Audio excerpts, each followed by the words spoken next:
Welcome back, sci-fi lovers. It's your nerdy show, and I'm your host, Spoiler Master.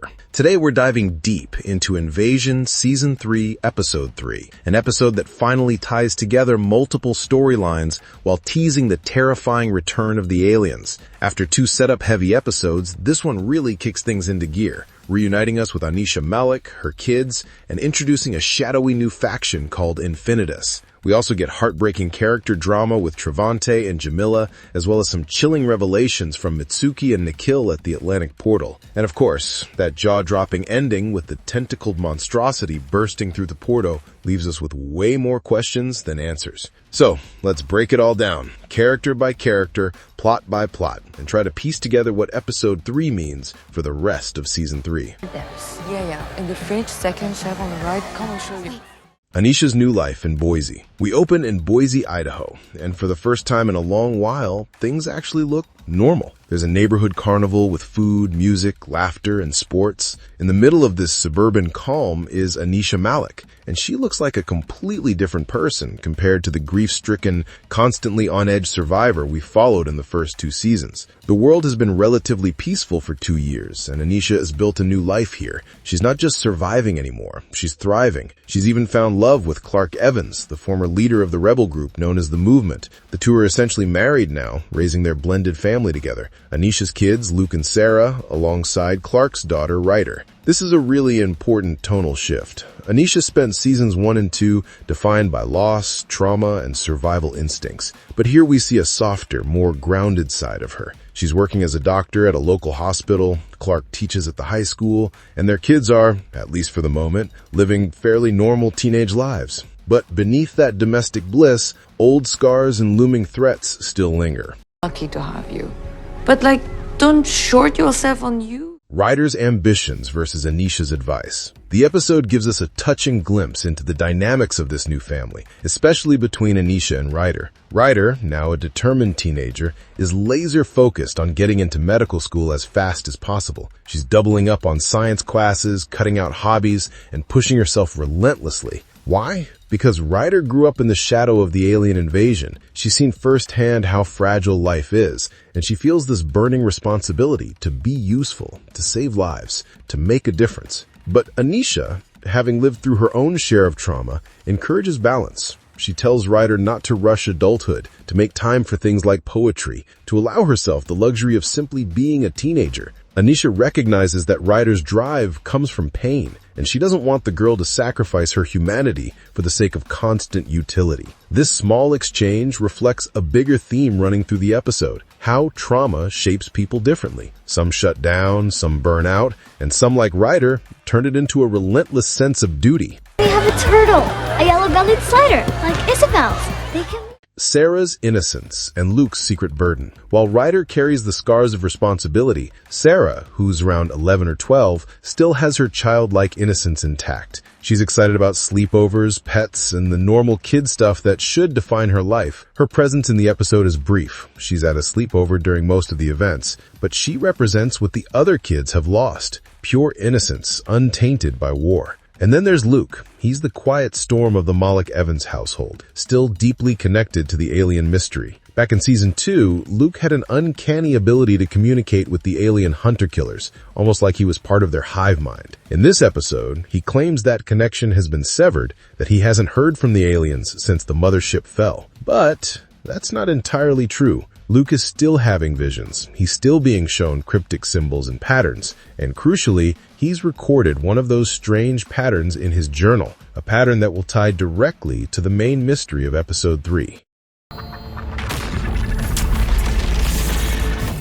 Travante and Jamila arrive. The suburban calm is shattered when Travante Cole and Jamila Huston show up at Anisha's doorstep. They've been on the run since escaping the WDC at the end of Episode 1, and they've come seeking answers. Travante shows Anisha the EEG reading taken moments before Caspar Morrow's death. The chart shows an unusual spike, something that doesn't match heart failure or brain death. Anisha, with her medical background, immediately sees that Caspar's death wasn't natural. Something else, something unexplained, was at work. And here's the kicker. Luke recognizes the exact same spike. He's seen it before. It matches the vision he received from the aliens right before Travante was spat back onto Earth. The same pattern is drawn in his diary. This revelation ties everything together. Caspar's mysterious death, Luke's visions, and the possibility that the aliens aren't just returning, they never really left.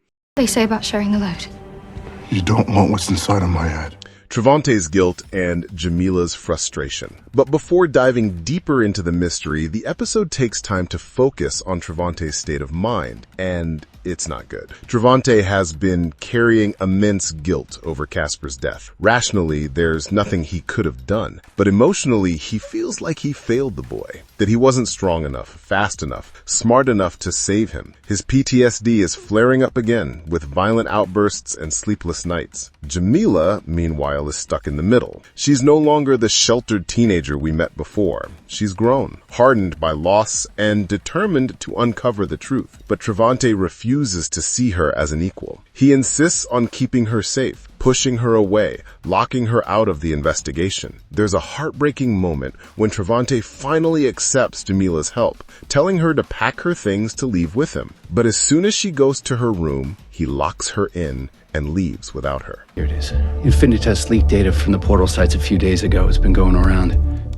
Enter Infinitas. Now let's talk about the biggest new player introduced in episode 3, Infinitas. Clark explains that he stumbled upon Infinitas while browsing underground forums. On the surface, it looks like an online conspiracy group, leaking classified government info about the invasion, but it might be much more. Infinitas posts leaked data, eyewitness reports, and even intercepted frequencies. One of these leaks directly ties to Caspar's EEG, the same frequency spike that showed up on Caspar's death chart. Infinitas posted it, claiming it had emanated from every destroyed alien portal around the world. And the timing is chilling. It happened just minutes before Travante reappeared on Earth. This connects 3 events: Caspar's mysterious death, Luke's alien vision, the portal frequency spike. Infinitas isn't just a conspiracy forum. They're onto something real. But the question is, are they allies, or are they manipulating the truth for their own agenda? Adaptable to sharp tip.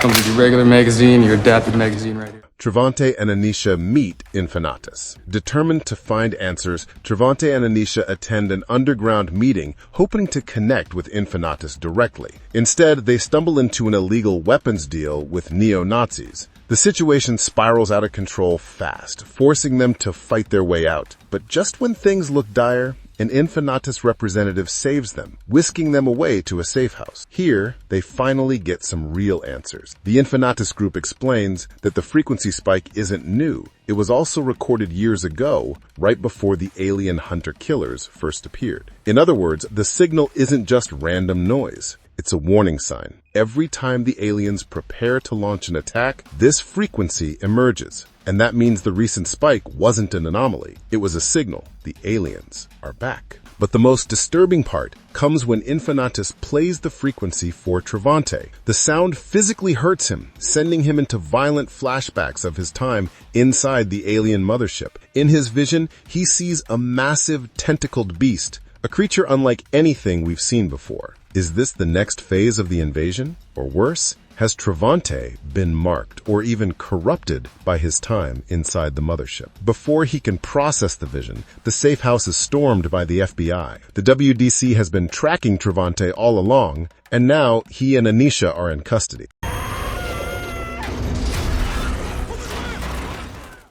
Mitsuki and Nikhil at the Atlantic portal. While all this chaos unfolds in Boise, we also follow Mitsuki Yamato and Nikhil Kapoor as they infiltrate the WDC facility above the Atlantic portal. Mitsuki has been haunted by cryptic messages from the alien hive mind, warnings like, "They are coming." She's determined to uncover the truth, even if it means breaking into one of the most heavily guarded sites in the world. But once inside, things go south quickly. Mitsuki is struck by another wave of psychic pain, hearing a single word, "run," and then it happens. the portal erupts. Enormous tentacles like living tree roots, twisting and snapping, burst out, tearing through soldiers and machinery. The scene is absolute chaos. Nikhil drags Mitsuki to safety, but it's clear the aliens are back, and they're bringing something new, something massive, something that might not just be the hunter-killers we've seen before.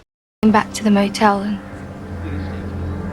this morning he was with Anisha. The ending explained. So what does all this mean? Episode 3 leaves us with several huge revelations. Anisha's family arc shows how fragile peace really is. No matter how normal life looks, the alien threat always returns. Luke's visions confirm that the aliens are still connected to humanity and that kids like him and Caspar are key to understanding them. Travante's trauma suggests he might not just be haunted, he could actually be a vessel or weapon shaped by the aliens. Infinitas connects the dots between the portals, Caspar's death, and the frequency, a signal of impending invasion. Mitsuki's discovery confirms the invasion is already underway, with a terrifying new monster leading the charge. The big question now, are these tentacled creatures part of the same alien race we've been fighting? Or are we about to learn that Earth is caught in the crossfire of multiple alien species battling for dominance?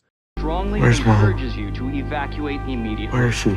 Do not wait. Our nerdy thoughts. Episode 3 is a turning point for Season 3. It reunites us with key characters, raises the emotional stakes, and introduces new mysteries that expand the scope of the invasion. The introduction of Infinitas feels like a game changer, adding a human conspiracy element to the alien threat. Meanwhile, Mitsuki's portal discovery proves that the danger isn't theoretical anymore. It's here. And if history has taught us anything in this show, it's that every time humans think they understand the aliens, they're only scratching the surface.